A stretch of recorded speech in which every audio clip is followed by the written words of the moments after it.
বাইরে যা দেখবা টুপি দাড়ি, হ্যাঁ, ফাচ্চা পাঞ্জাবি, সুরমা হাতরে কাজলে, মনে যেমন ফেরেশতাতে আছে, শয়তানের হেডকোয়ার্টার।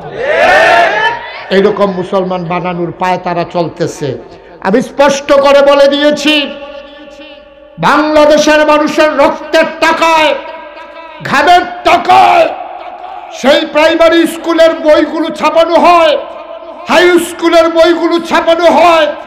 শতকরা 92 জন লোক মুসলমানের দেশে আমরা সেই পাঠ্যপুস্তকের মাধ্যমে আমার সন্তান ইসলাম শিখুক, এটা আমরা চাই।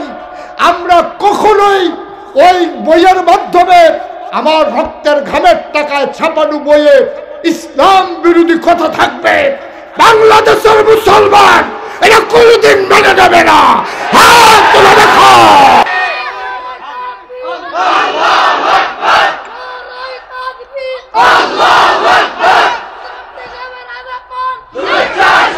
সবাই পড়ে না আমিন, জোরে পড়ে না আমিন।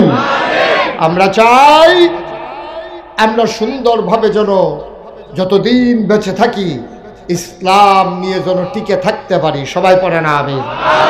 আমরা এটা চাই নাকি চাই না? চাই নাকি চাই না?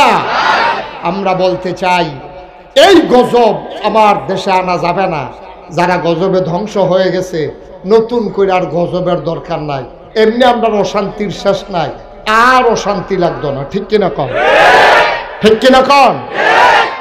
আমরা আমার সন্তানকে যেমন পেয়েছি, আল্লাহ যেমন পাঠাইছে এমনই দেখতে চাই।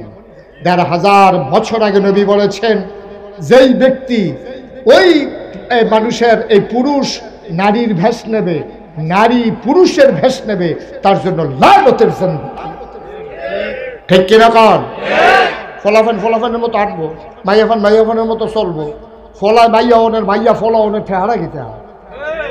ঠিক কিনা কও? আল্লাহ যেন আমাদেরকে হেফাজত করে। সবাই পড়া আমিন।